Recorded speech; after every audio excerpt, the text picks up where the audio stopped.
It was really through my burnout that I learned about psychedelics. And each medicine has its own. So psilocybin is beautiful when you use it in nature. I was done feeling so, ugh, so Mm-hmm. dark and not myself. And it showed me my way to myself, and I have nothing but gratitude.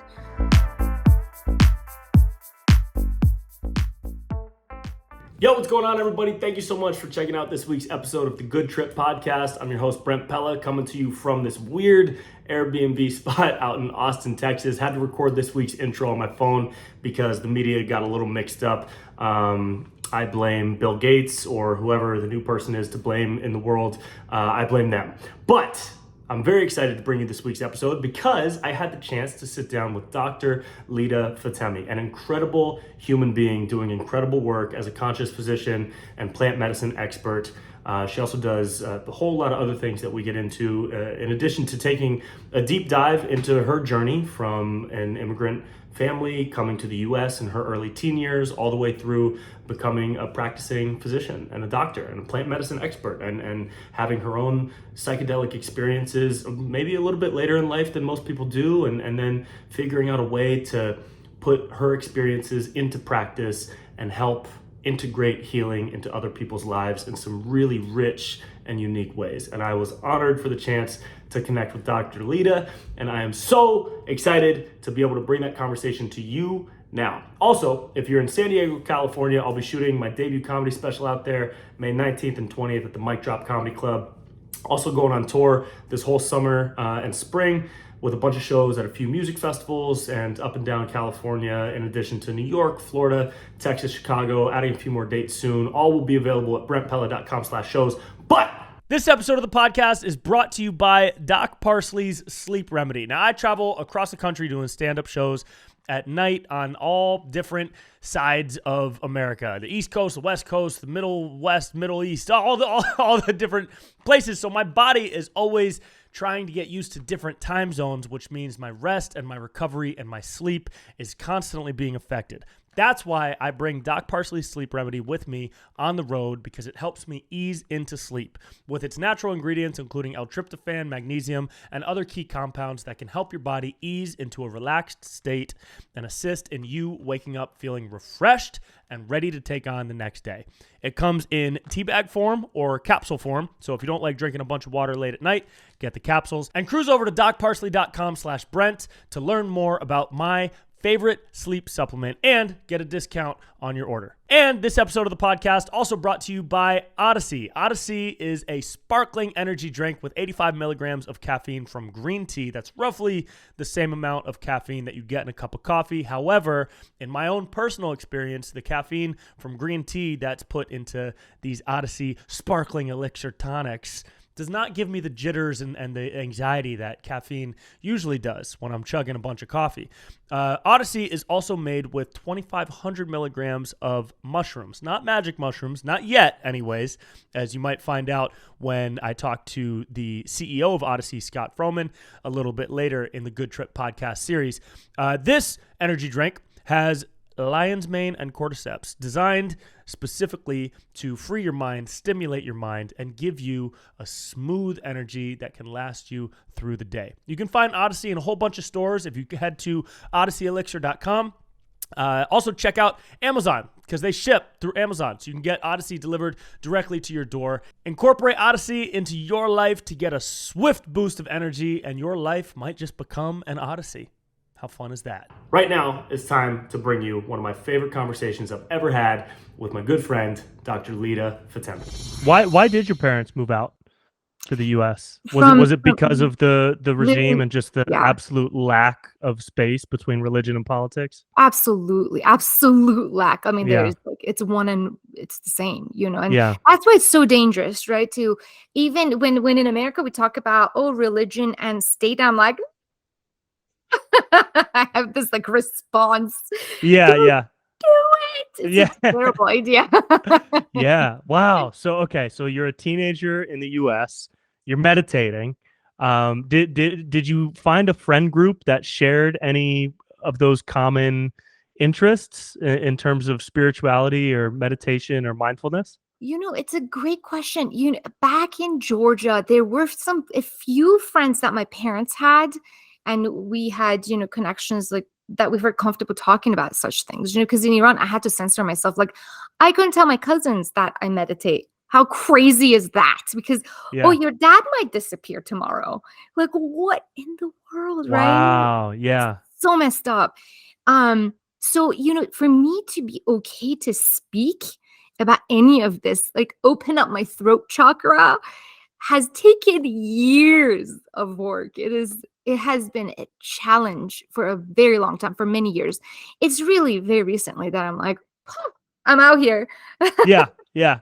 That's good. That's good. It doesn't matter how long it takes, as long as that's the end result. As long as you end Totally. up coming out of that shell, that's great. Yeah. So Yeah. what'd you do after high school? After high school, I went to Emory University, studied neuroscience and behavioral biology, loved neuroplasticity and like how the neurons speak to each other and behavior. How does our environment and our behavior affect our neurochemistry? How does our neurochemistry, how do our thoughts affect our neurochemistry and our neurohormones and our body and how we connect with each other? Took a very interesting class. It was neuroscience of addiction. And I found that fascinating. Taught by an awesome professor. But yeah, that's what I did after high school. That was fun stuff. That's great. And Yeah. what I wanted to bring this up toward the beginning, but I just thought of it now.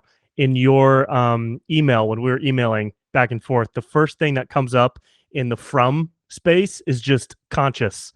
It's just conscious. It's not even doc, doesn't have conscious position.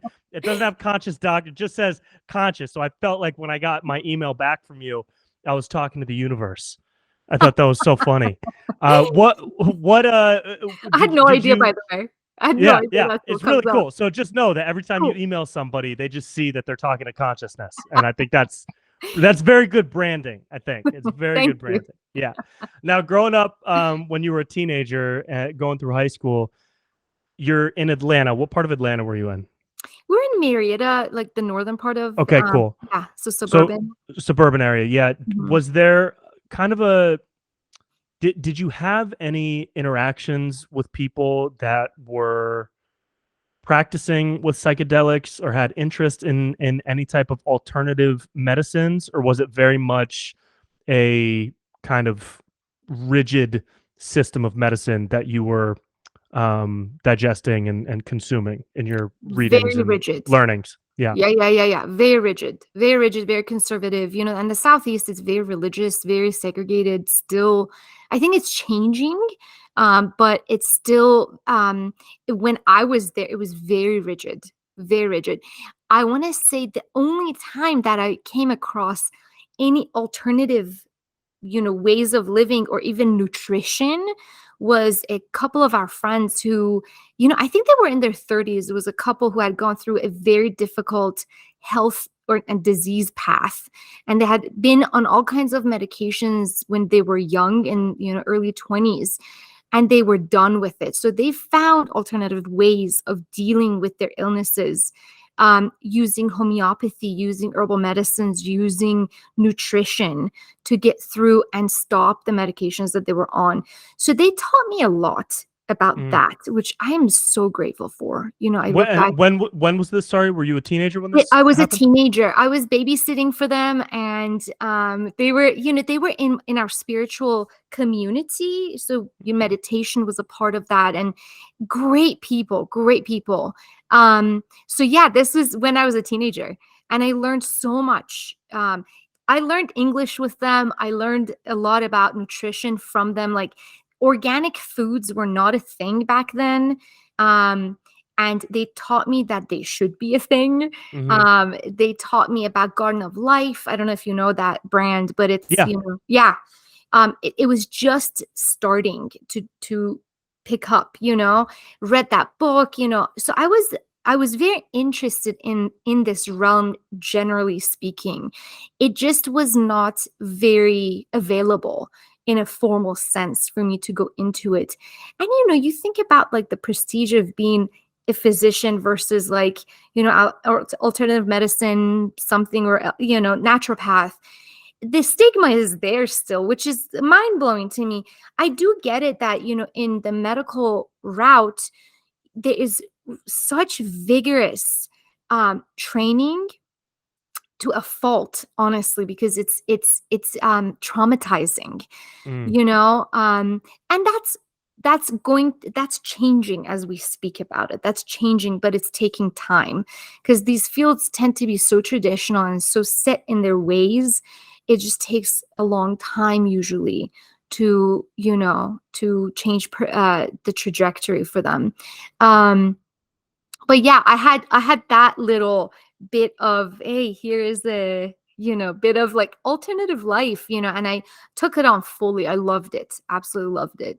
That's so awesome. And yeah, there is this stigma is really strange because I have a lot of friends that work in like the quote holistic wellness space or like the ancestral nutrition. And then I have other friends where if I tell them, "Oh yeah, my buddy does holistic medicine," they'll be like, "Oh, so he's a witch?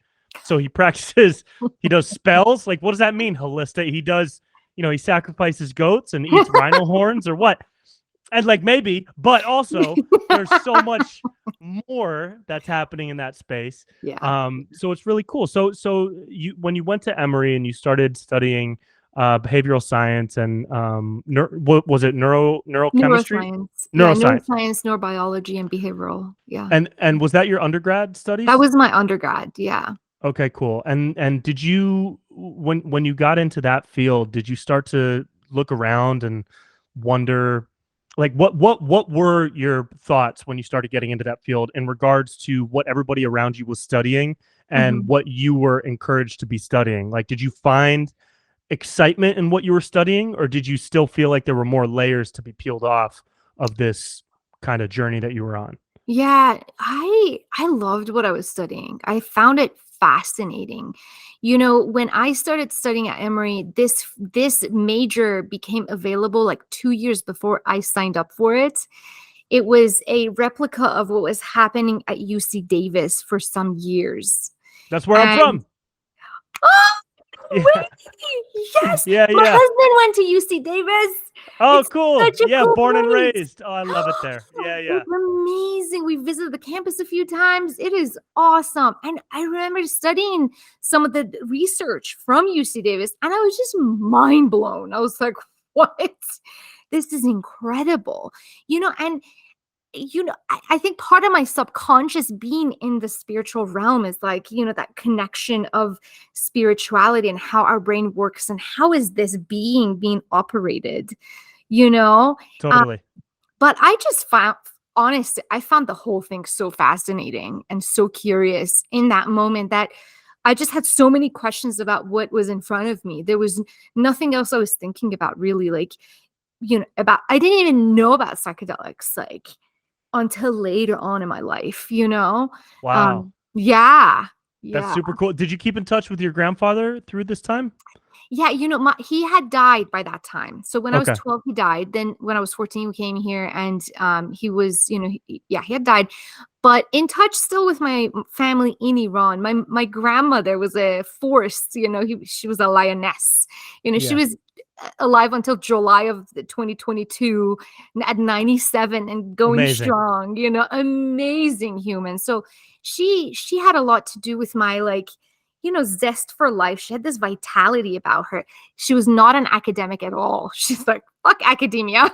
She's like, that's why I married a doctor, so I wouldn't have to take another test in my life. Awesome. That's hilarious. Yeah.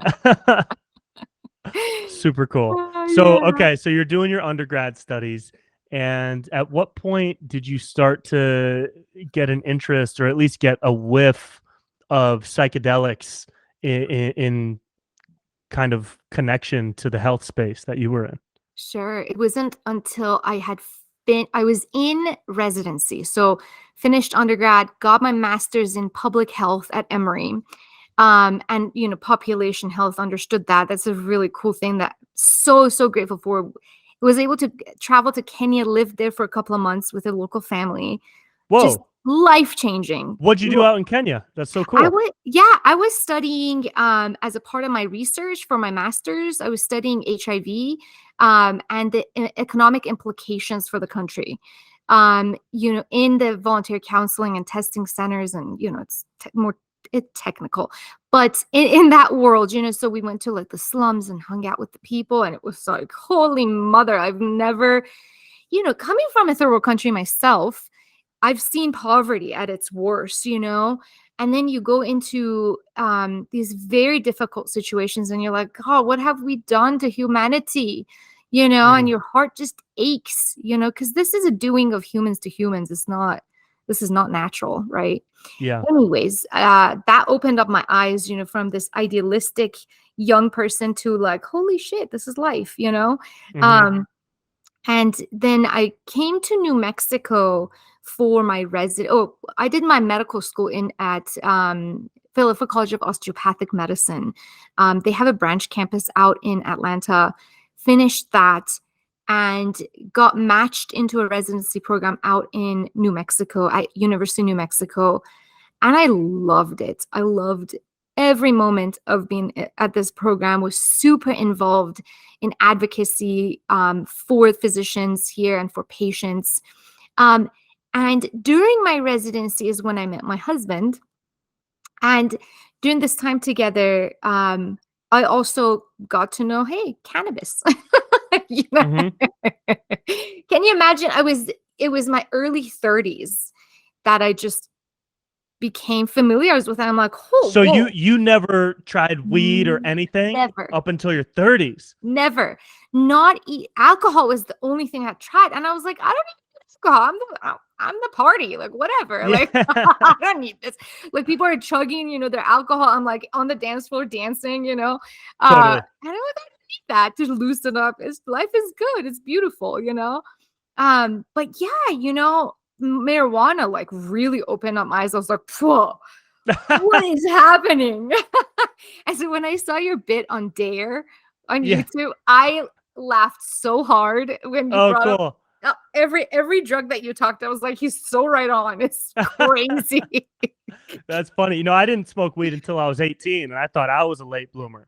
Like all my friends smoked, everybody smoked that I was around, but I was always nervous. I played sports my whole life, so I always had this weird thing in my head about the smoke with my lungs. And so when I turned 18, I tried a little bit of weed. Didn't really like it. Now I smoke weed once in a while before bed or if I'm watching a movie or something. But when you tried it in your early 30s, that must have been like mind expanding. Like, did that just expand your brain into what else could be out there? If weed is this good, there's got to be more.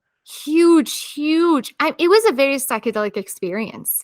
People don't put weed into the psychedelic category, and it absolutely is definitely a psychedelic. Every time you use it, it's a different thing. You can have visual hallucinations on it. You can have out-of-body experiences on it. You can, especially with the edibles, and it's definitely a psychedelic. And I was so weary of the drug world that I did not wonder about anything else, to be honest with you. What do you think made you so wary and hesitant? My culture. Growing up in the Persian culture, Iranians tend to be very anti-drugs, and especially living in an Islamic world where, state and religion are the same, and they're like, no drugs. It's like, if you use drugs, you're a bad person. It's your character that's flawed. You have sinned. You're going to hell, Wow, that kind of rhetoric. But it was, it was really through my burnout that I learned about psychedelics. So I finished residency, came out as an attending, started my practice at University of New Mexico as a hospitalist, and felt so isolated, from the rest of the world, where I was in a cohort during my residency. I was in a cohort in my med student years and before then too. And I just didn't have a community anymore. That was a huge thing. And, in the practice of medicine, you are selling part of your soul away to a system that you're in. If you don't agree with the way a patient treatment is going, or like, oh, hey, we need to send them home, like let them die at home, or like, that's really the most ethical thing. And you can't do those things. It's like a self-betrayal that happens. And as you can imagine in your training, in our training, there's just so much self-betrayal that happens through time. And you keep taking that on, taking that on, taking that. And then until I didn't even know who I was anymore. I was like, fuck, who is this person who's bitter, depressed, like anxious? I was like, whoa, what is happening? And it was just these small betrayals over time that just added up huge, and I hadn't taken care of them. Plus, my childhood micro traumas of living in war for the first 8 years of my life, of living under this theocratic terrorist regime, super oppressive. And that's when I started also looking at the research behind psychedelics and seeing how powerful they can be when, reading the articles from Johns Hopkins published in 2015, talking about with one single dose, you are taking away the fear of death at the end of life for terminally ill patients. Mind blown. Mind blown. And then we're looking at Yale studies looking at neuroplasticity in individuals. When we look at rat brains, their cortex decreases in size when they're depressed, and they have learned helplessness in these studies. You give them a psychedelic like psilocybin or mushrooms, their brain size actually increases. So we're seeing neurogeneration, new neurons being formed, neuroplasticity, new dendrites are forming, new synapses are forming, and the brain size is increasing. Holy shit, what? Like, as a physician, I can't tell you how exciting that is. And as someone who knows about neuroscience, and back when I was at Emory studying all those things, we were so narrow-minded and we thought neuroplasticity stops at a certain age.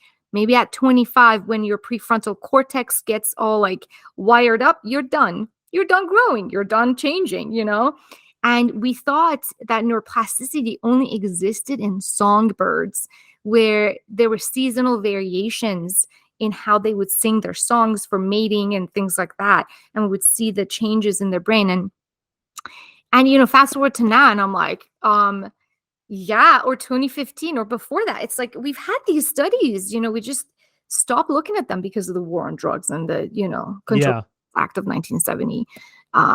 So this is fascinating, It is. It's insane. It's great. Now, okay, that's super cool. Neurons, dendrites, and synapses. 3 really cool words, 2 of which I kind of know about, 1 of which I have no idea what that is. That's a dendrite. And I would love to get into some more specific information in regards to the rat studies. And maybe you could break down what those 3 terms mean and how to use those terminologies when we discuss the benefits that medicines like psilocybin can have on the brain. Absolutely. So when we're looking at a neuron, neurons are everywhere. They start in our brain, and we have a neuronal body, which is kind of the nucleus. It's a round thing, and it has a projection that goes out, kind of like a tree trunk, and that is your axon. That's you around the axon. You have the myelin sheath, which is a fat wrap, pretty much around that, so that the signal from the body can go down. Or the other direction, you have dendrites. So dendrites are like the branches of a tree. Is it kind of like tentacles? Yes. If you imagine a squid or an octopus? Yes, in different directions usually is what we're seeing. The axon is like thicker. That's what I'm talking about. It's more like the trunk. And then the dendrites tend to be thinner projections. Absolutely. It's like an octopus that's, collecting data and like, and then, you have, it's so cool, fascinating. And so at the end of the axon, you have a synapse that connects to another neuron through a dendrite. So it's in that synaptic cleft in that area of the synapses hooking up to each other. They never really touch. They have a tiny bit of distance where the axon releases certain neurotransmitters and the dendrite on the other end picks it up, and that creates an action potential, this electrical activity down into the next neuron. And that's how the neurons communicate with each other. I had Awesome. not explained that in a very long time. That so. was really cool. I mean, I'm a visual learner, so that's why I bring up a squid or an octopus. But I think you nailed it. That was really cool. So now, Awesome. how psilocybin, and other substances as well, do they strengthen those connections? Do they create new ones? What is the physical benefit that's happening within the brain? That's a great question. So a lot of what you're talking about is under research. Okay, so Cool. that's number one. We know psilocybin or mushrooms, they act at the 5-HT2A receptors, which is one of many serotonin the receptors that exist in the brain. And what we're seeing is activity of when you ingest psilocybin in the mushroom form, the body breaks it down into a compound called psilocin. That is what we see go into the brain and sit on the receptor that I'm talking about. So it's a subtype of a serotonin receptor. We've all heard about like antidepressants affecting serotonin levels, things like that. And that's what we're seeing the effects of psilocybin to be. Now, the question of does it increase the level of serotonin? Does it increase the number of receptors? Those are some of the questions that are being, asked. And then what happens thereafter is another question. We do see on brain imaging for pretty much all psychedelics when an individual is, especially on a high dose, we look at functional MRI studies where we look at how the brain is connecting to each other, different parts of the brain is connecting to each other. As we're talking right now, usually what we see is like particular parts of the brain that light up one at a time, maybe. When you're using a psychedelic, we see brain coherence where we see all parts of the brain connecting with each other. And these new connections are forming that we're like, wow, we don't really understand it right now. There's a ton of research going on, which is so cool, so cool. But different medicines affect different receptors. So ketamine affects the NMDA receptors. That's a whole different thing. LSD affects some other subtypes. But psilocybin is one that we have a lot more information about, and that's the serotonin receptors that it affects. Awesome. That's super cool. Now, you're in your early 30s. You just smoked weed and saw God for the very first time. What what was the next step toward trying some of these other substances that for your entire adult life up until then you had been hesitant or wary about? Like, what was there somebody specific in your life that encouraged this in any way? Or did you kind of independently seek out new experiences now that you had such a positive time with marijuana? Sure. I was I think the next one was psilocybin, I want to say. I had I can't use names because I don't know if these Sure. individuals Yeah. are okay with it, but I did have a community of sort of like guides, I want to say, who were very trustworthy, and they had been in my life, and I knew I could trust, and there was just that mutual knowing that you're going to be there for each other, and not lead me astray. Because I also had this experience like with marijuana. These kids in college just get fucking high, and then they act so stupid. And I'm like, what, why are we acting so stupid? Some guy like fell off the roof somewhere, like at Emory, and became a paraplegic. And I'm like, this is not okay. Like what's Hmm. happening, you know? And so part of it was that in me where I just didn't trust just anyone. You know, I still don't. I'm extremely selective with who I choose to be close to because we exchange energies, you know, we mirror each other and all of that. And so it was a trusted crew of people who, you know, very lovingly and very openly told me about the science behind it, told me about the, you know, and introduced me into the experiences, you know, in a very beautiful set and setting. I think that's a huge, huge deal to know, like, what is the right scent setting, and each medicine has its own. So psilocybin is beautiful when you use it in nature. You know, you feel very connected to nature. I think the next one that I used years later was MDMA or Molly or ecstasy, and at Coachella. Hmm. And that's like the perfect one for That's the Coachella. perfect set and setting. Yep. The perfect sun setting right there, Yeah. right? And the dancing and the Yep. Yep. Totally. and Totally. the And the sun lights is and out. all of Yep. Everyone's hot. It's great. yes. And you feel this rush of just beauty and love and for this world, for this life. At least that's what I felt because I was in the right container.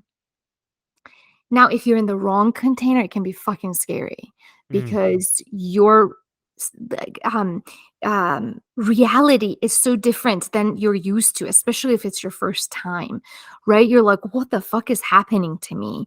Oh yeah. Yeah. Right? Right. And so I think that's super important for people to know. Um, that doing it with the right people in the right place in a rejuvenating place, depending on what you're trying to get out of it, right? I'm in the realm of healing. So everything I talk about is from that lens of if you're trying to heal your past traumas, don't go into a traumatic environment and open Hmm. yourself up to the world, you know? Yeah. Um, yeah, so that was kind of my you know, my next ones. And then at Burning Man, I used LSD, and that's when in the desert we were in a humongous storm, and you know, I was on this hero's journey in this storm, and Yeah. I was the eye of the storm, and my fears, all my fears, right? They were the storm. Hmm. Um, just incredible, and that changed my life. That changed my life. I didn't know if I was walking or running or laying Yeah. or Totally. LSD will change your entire set and setting. I mean, regardless of what you're in. I remember the first time I ever tried LSD.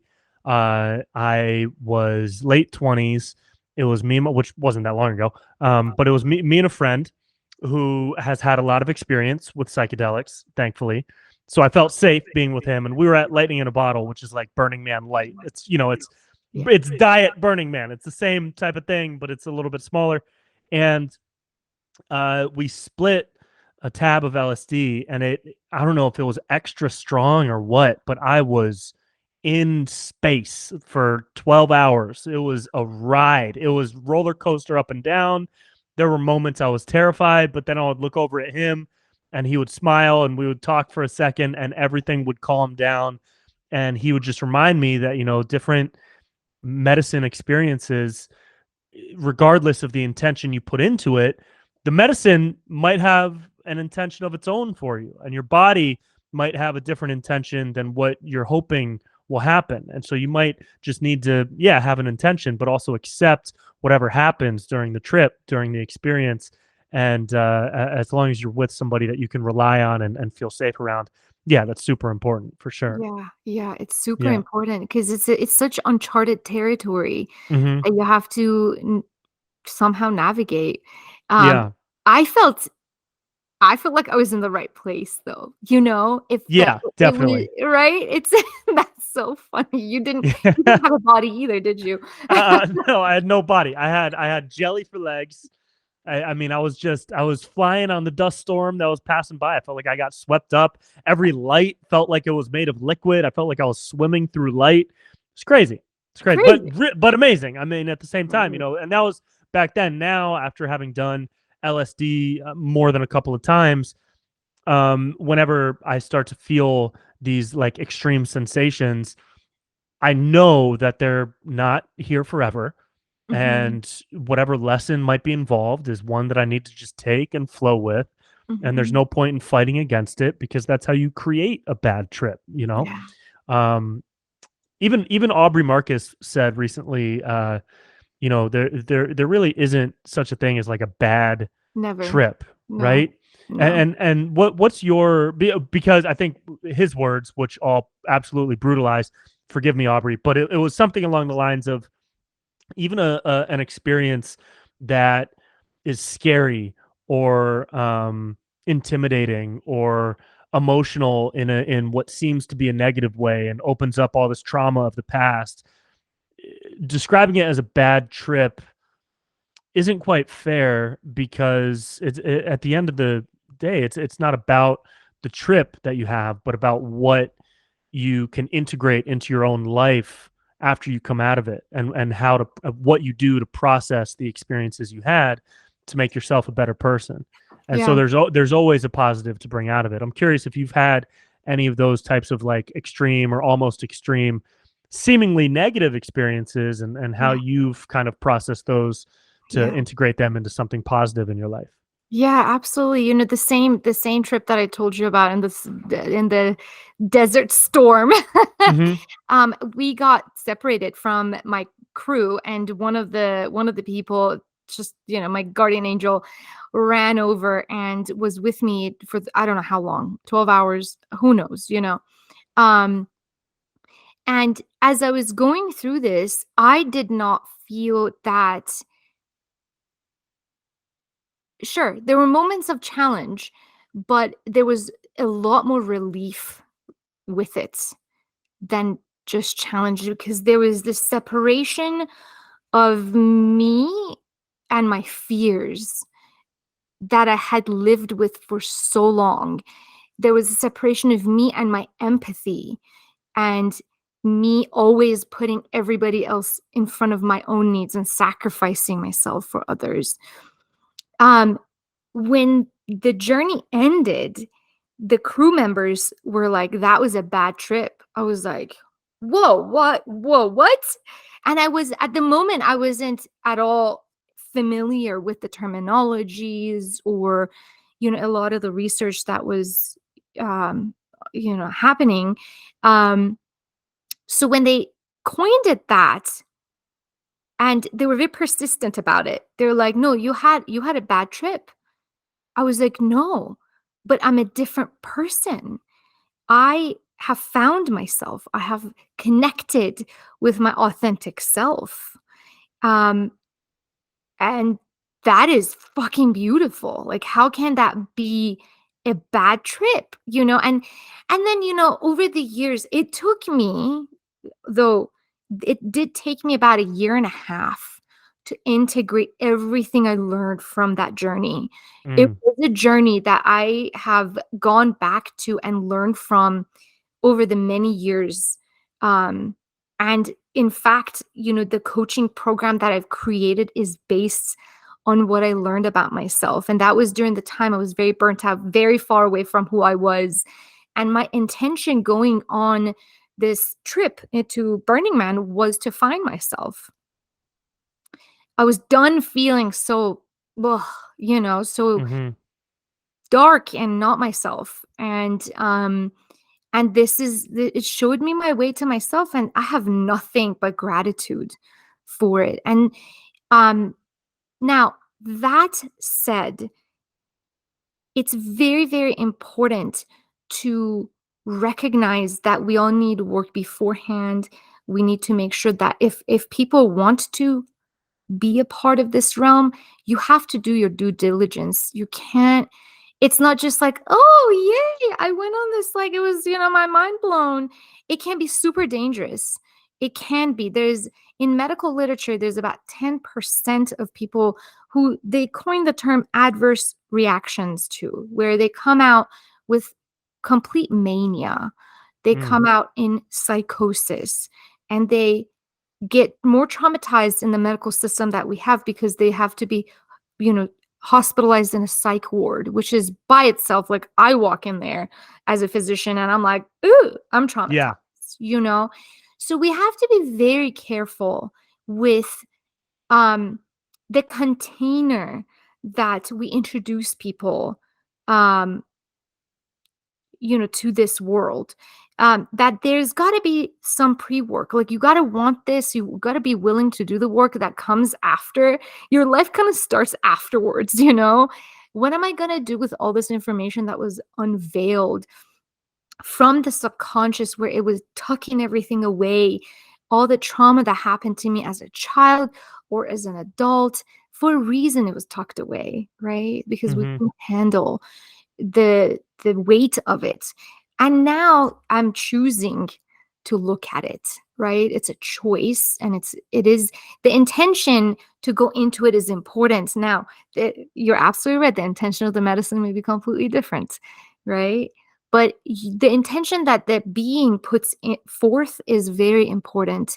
The surrender is everything. Surrender to it. If you're going to do it, surrender to it. And afterwards, you have to integrate. And there are many different ways to integrate. You may need a community to integrate with.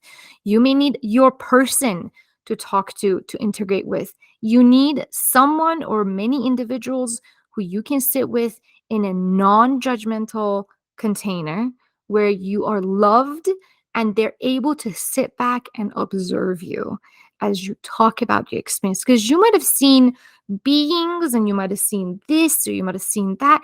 And if you're sitting with someone who's being judgy and they haven't had their own healing, that can be traumatizing itself. Then you're gonna like shut it down again. Mm-hmm. It defeats the purpose of why you are on this journey to begin with. So it's important to choose the people you're doing this with who are in harmony with you. What were some of the first steps you took toward integrating your psychedelic experiences into your work, Uh, and kind of and starting to, I don't know if combine is the right word, but you I feel like, you just from hearing you talk about your journey, you had a period prior to smoking weed and trying mushrooms for the first time, where you were doing the work in medicine, and mhm, behavioral science, mhm, and then you started opening yourself up to these new experiences with your, what I would assume was your group of close friends that were some aspect of advisors slash guides slash resources to help facilitate the experiences. Um, so what were kind of, what was there ever like an aha moment where you were like, oh my God, I need to share this with people? Or was it more of mhm, a gradual process of integrating these medicines into your work? What was that mhm, combination like in the early stages? mhm. That's a beautiful question. Um, it took a lot of time, a lot of time. I I was still not in a stage where my throat chakra was open enough to be able to speak about it um as easily as I am now. Um and in fact, I think you're the first person I'm really talking about like this. Oh, awesome. Yeah. Very cool. Of Hello, course. throat chakra. Thank you for joining us. Yes. Thank you for having me. Yeah, it took me years. It took me years of a lot of going inside and inner work to integrate these concepts and what it meant to take care of myself. I think that was a really big one because I had learned in my culture to give all to everybody else first, and then I'm last or I don't even exist. Wow. Though in concept, that's a beautiful philosophy, right? Very giving, very serving. And then in the realm of medicine, it is all consuming. It's all about the other. We would never learn about the individual and how this being, in order to be on this earth, experiencing the things it needs to experience and the fun it's going to have, you got to fucking take care of it. You Yeah. got to take care of, you got to optimize your neurobiology by the way you eat. and the way you exercise. You got to connect with your body and your experience of life with embodied practices and exercise. You have to eat the right amount of water on a Friday night. Yeah, Yep. You got to do these things. You got to chop wood and carry water for this being to be whole, so that you can do anything else above that. And if anything else above that is extra, I see this, taking care of this, as absolute number one now. And that's really the huge shift that happened for me. And it's monumental. It is multi-generational, where I'm trained in ketamine treatment as well.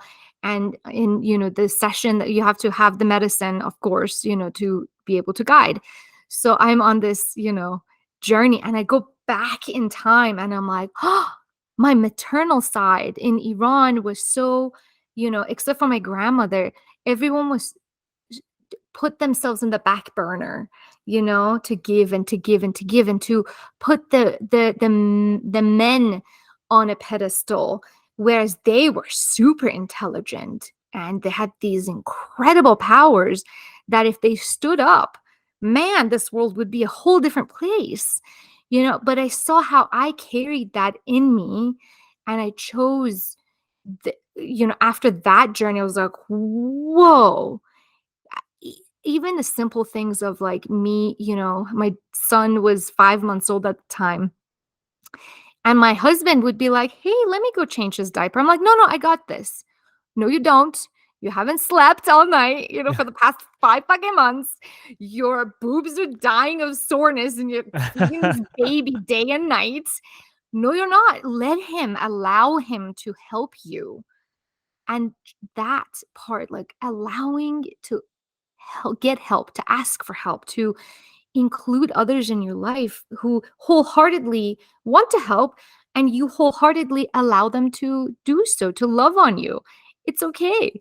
It's wonderful. It gives them life purpose. It gives you energy, to be able to serve this life.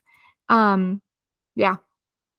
That's really beautiful. That's really, really cool. I mean, what an incredible shift. And to also just to be able to recognize that you're experiencing something that's not only changing you for the better, but that you can facilitate for other people to allow them to change for the better. So on your website, and like you told me when we spoke the other day, you do a lot of in ceremony work with folks. And I'm curious how that started, because I've spoken to quite a few doctors, some who do therapy sessions with ketamine or MDMA, and I'm interested in what it was like for you when you first started offering guidance with psychedelics and plant medicines, and if you had any kind of adverse reactions from your immediate community, or if there was support all around. Like what was that like when you first started bringing it into your work in a practical sense? First of all, I worked on myself significantly to make sure I do not carry any unresolved trauma. That was my That's great. So one. before you brought it into your work and brought it out into the open to share with other people, how long was that period, do you think? That was years. Years, right? That was Yeah. years. That was like that was years, like 3 years.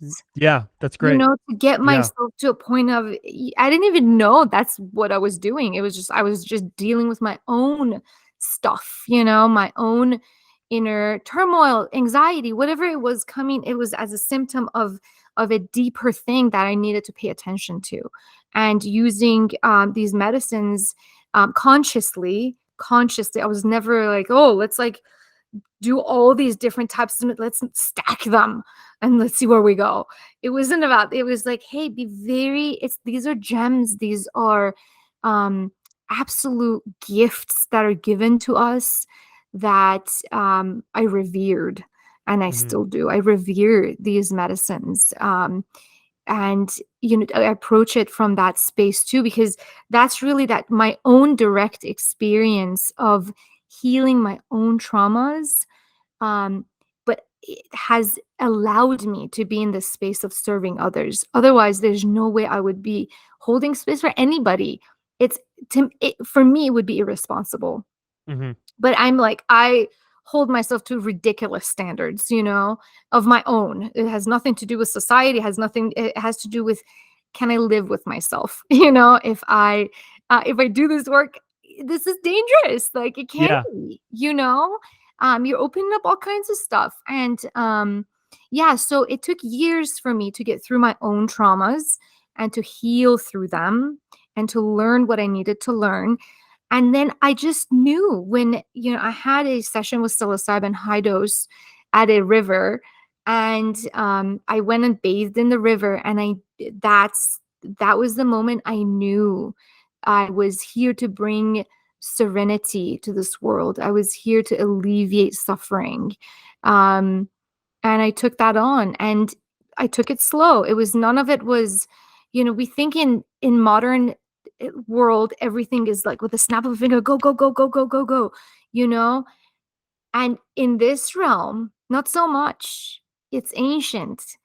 It's taken a very long time to be here, to do what it does, and to honor it as such, and to take our time with it. This is one of the greatest lessons I've learned. Patience, and to allow the seeds to grow and to nourish those seeds and to water them and take care of them and give them sunshine and really cherish them. So yes, it took me long to even develop my practice around it after my own healing. I started offering this to my loved ones first. Cool. Yeah, it was not the general public. I was like, no, this is a very special thing. And yeah, that's where I started. And was it did you start with, we spoke a bit about microdosing. You have experience microdosing? Yes. So I have been doing a microdose protocol for about 2 years based on a recommendation from a good friend of mine who I trust very much, and I've gotten a great benefit from it. But I've also met people who I tell them about what I'm doing and how much and what's in it, and they scoff and they say, "Oh, that's not enough." And so I wonder, is there like a baseline for a microdose? I know it's different because everybody's body is different. We're all made up of a different amount of protein and water, but I'm curious what your philosophy is toward microdosing, both in the theoretic sense and in like the practical use sense. Do you think there's a specific protocol that people that has worked best from your perspective? Is there a right approach? Is there a wrong approach? And this is not medical advice. This is not medical advice. It's not medical advice at all. No, there's not much research behind this at all. Like, right. Which I've shared is medical advice. Yeah. We'll put a disclaimer at the beginning. Yeah. But that's it. That's a question I get asked very, very commonly. And I coach people on this, actually. This is part of my coaching program. I only do this work with people who live in Oregon and Colorado for now, just because it's legalized there. Right. People in South America and Central America, because the law doesn't really consider psilocybin a thing. Like, oh, it's part of nature, whatever. It's such a huge part of their culture, ancient culture. So with that, there are not very conclusive research studies looking at like a randomized controlled trial on microdosing. That said, what I've seen is, people say, oh, take it 1 day in a week, take it twice a week, or take it 3 days in a row and then take 4 days off, or take it 5 days on and 2 days off, or take it for a whole 30 days and then don't take it at all, So there's a ton of variation. How do we navigate that is through feel it.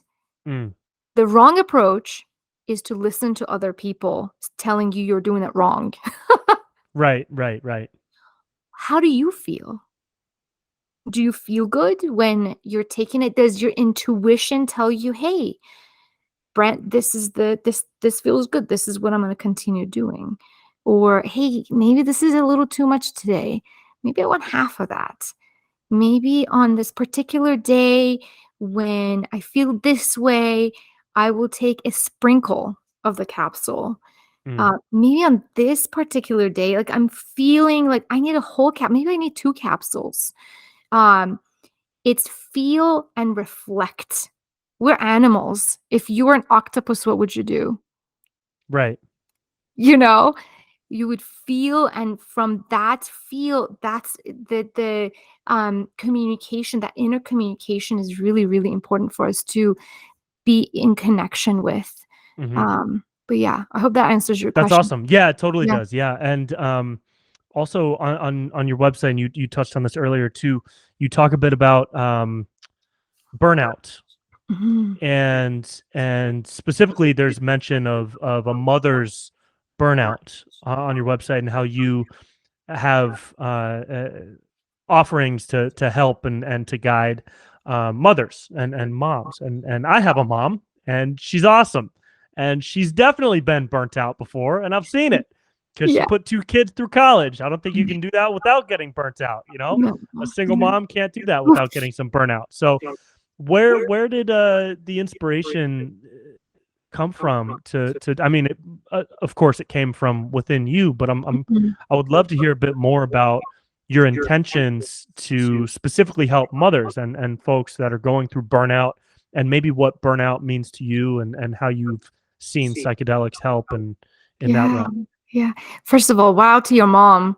That's a strong mama. Oh, she's the best. She's the best. I hope you call her every day and you tell her how much you love her. I will. After this, I will. I promise. I Okay, was just good. with her for 3 weeks straight, so she knows. No, that's incredible. I was, for a period of time, I was a single mom in residency. My first marriage, we're just not on the same growth path. So when I moved to New Mexico, I became a single mom. I filed for divorce at the end of my first year as a resident, and my daughter at the time was 4.5. Now, the key to survival was my parents, was the community around, Even with that, I got burnt out later on. Um, I think burnout is just a symptom of much deeper stuff within that we haven't looked at. It's just like depression. Oh, I feel depressed. Well, I don't feel joy out of life. Well, why? What is the source of that? Oh, I feel anxious in groups of people, or I have social anxiety. That's not you. That's something you feel, your consciousness, you're the observer, but it's something that comes and goes. And why? Why is it coming more often than leaving, right? So why is it Right. here in you? Because all of this, burnout, depression, all of these things come and go, just like feelings, just like, psychedelics show us that things are changing. The only constant in life is change. And psychedelics show us that firsthand, and you experience that fully, right? Um, and that's what burnout is. It's just a symptom of what is going on within. And it's a flag of, hey, I'm getting there. What is your body telling you? What is your psyche telling you? What is your emotions telling you? Are you feeling all the feels? Are you in touch with yourself? Do you feel dissociated? And sit with all of those things and ask them what they're teaching you. What is that anxiety teaching you about yourself? I get migraines. A few days ago, I had this like migraine that ran for 36 hours. And first 24 hours, I took all kinds of meds, my Tylenol and da da da, And the second day I kept having it, I was like, I'm not taking anything. I'm not numbing it. I'm going to sit with my migraine. And I sat with her and I was like, what do you have to teach me? Come. Right. Come like a wave. Just like show me Yeah. what you got, And that's so cool because, in Western society specifically, I feel like we're so conditioned to fight against emotions. To if we're feeling bad, what can we do to force this bad emotion out? How can I run from it and do something else to distract? or how can I fight against it, or what can I do to ignore it? And that's been a huge part of my own evolution with these Mm, medicines over the past few years, is sitting in mm, the feeling and mhm. allowing that anxiety to just, but looking at it, not becoming it, Sure. but feeling it inside, looking at it from the outside and saying, "Hey, I see you, dude. I see you. I see you trying to fuck up my day right now. I see you trying to mess with me, bro. You're trying to make me go look at my view counts and my following and the success that these other people have, and you're trying to make me think about all these things. I ain't gonna do it. I'm gonna talk to you though. I'm gonna hang out with you, you know?" Yes, And it yes. really, I think that's beautiful. That's such a great way to describe it, because specifically in West, and I'm actually, what about in Iranian culture? Is there a behavioral strategy toward approaching negative emotions? Like, is it similar to Western? Is it different? We tend to feel really hard, like super passionate, super Mm, passionate. That was my previous generation, I feel like, though. The generation I grew up with was all about you don't feel because of this terrorist regime, because that became culture, became part of our culture. But, like at funerals, people cry their hearts out. But then as a kid, I was told not to cry at my grandfather's funeral. Oh, don't do it. Like it's not good to to show your feelings. So I feel like it's a weird mixture, and yeah. some of it's weird, but behavioral health is when I was growing up, there was non-existent. In fact, talking about depression was a taboo. No one's depressed. There's this pride, this national pride that like Persians are like, "Meh," they're indestructible or something crazy. And and Totally. I think it's now it's a wave that's coming as we're seeing this revolution happen in Iran, the woman-led revolution, which is freaking fascinating. Hmm. And this birth. But as this is happening, we're seeing people engage with mindfulness and meditation more to be able to regulate their emotional changes that they're feeling. I mean, I can't imagine what they're going through over there. Like, I feel them, but holy shit, when you have your kid die like that, I can't even, get Yeah. tortured. And, anyways, I hold them with all my heart. Like, that's all I can do. Hmm. And I talk about it. I talk about it to people. Um, but yeah, that's the answer to culturally, it's a weird situation. It's Yeah, confusing. it is. Yeah, I get it. Well, I don't get it, but I'm trying to. Yeah, What I do get is the Western approach, because yeah. that's how I was raised. It was very much, that's the whole the borderline toxic nature of competitiveness Mm, in Western culture. I think has led to this feeling that if you feel an emotion that has a negative connotation, you need to stuff it down and hide it, because it's going to yeah. hinder your development and evolution toward becoming the best at whatever you're trying to do. Yes. And I think for me, sitting with my emotion now over in the past 7 to 8 years of experience with these medicines and substances has allowed me to become good at what I do by sitting in these emotions and feeling them and evolving with them, instead of shutting them down, shutting them out, running from them. And it's a constant struggle. It's still, Yeah. and I think it always will be. I don't think anybody ever Mm-mm. truly wins Mm-hmm. this. It's not a battle. I don't think that's the right word, but it's more like a you don't win an evolution. You No, can't. You no, don't no. win at evolution. You just keep evolving, right? Absolutely. So Absolutely. that's what's been so exciting about this whole process, and Yeah. that's why I really love what you do with it too.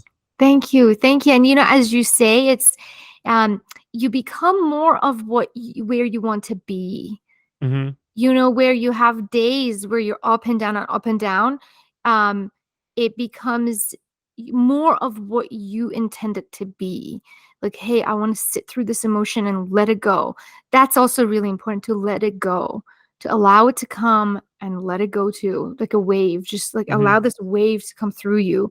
Um But and then the days become more of this like, okay, I'm in a good space more times than not. And how amazing is that? Yeah. Right? What Yeah. else do we want? Yeah. It's beautiful. It's Yeah, great. it's Now beautiful. there's so much happening in the present, in the right now. And as we wrap this up, I want to talk to you a bit about like the big picture. Because in the present, in the right now, there's amazing things happening. There's MAPS is in stage 3 trials with MDMA, and they're trying to think of brand names for Molly, which is incredible. Places like Colorado and Oregon have already woken up and are hopefully bringing the rest of the country with them. Shout out to Texas. You guys need to legalize weed. But I'm curious what you see, because you're in the thick of it. Yeah. You have a practice. You have a discernible fingerprint on what's happening right now, and it's fucking amazing. So what do you see happening, like big picture, in the next couple of decades in this like Renaissance period that we're in? Do you see a widespread change in the country, in the world? How do you see that happen? I know that's kind of vague and generic, No, but it's great. It's great. I see it becoming common medical practice. I see it as common education in our addiction fellowships or medical schools, to become a part of how we practice medicine. Number one, the physician needs to go through these trials themselves, right? Mhm. Heal yourself before you try to heal others. And I see a huge shift for medicine. I see a huge shift in humanity and in the level of consciousness. And what that means for our planet is humongous. Because, if we are living this life from a traumatic space, a trauma informed space, then we project that to the next generations. If we are living a healed life, then we're healing the next generations, and how they're taking care of this planet, and how we're taking care of this planet, and how we're taking that responsibility upon ourselves. So I see a huge shift, not only in the United States in the next 2 decades. It's, Europe is already looking at us and they're like, thank you so much for doing this research, because we are so closed off to it. Like Switzerland is super closed. So many of these countries super closed. Russia super closed.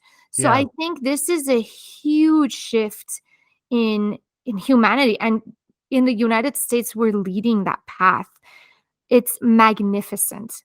It's fantastic. That's beautiful. And it's a great path to be on. Yes. Super exciting. Super Yes. exciting. Is there Yes. anything else that we didn't touch on that you wanted to talk about? No, I would love to learn more about you, but Oh, we'll we do can do that that. anytime. Y'all know about me. I'm not exciting anymore. No, it's so exciting. Look at what you're doing. It's amazing. It's a blast. Yeah, next time you come amazing. out to LA to visit Dr. Yeah. Gary, we'll all have to hang out. Totally. That would be That would be awesome. super fun. Yeah. So Yeah. where can people find your work and learn a bit more about what you do? Yeah, you can. I'm in the midst of changing my website to drlidafatemi.com. So right now I have 2 different websites. One is Conscious Physician, one is drlida.family. So, if you want to gain more information about what I do coaching plus medicine. And you can reach out to me through my email. I make it simple, LidaFatemi@gmail.com. LidaFatemi. Yes. Lida Fatemi. We love it. Dr. Lida, everybody. Woo! Thank you so much. I Thank appreciate you, Brent. Thank you. Thank Cool. you.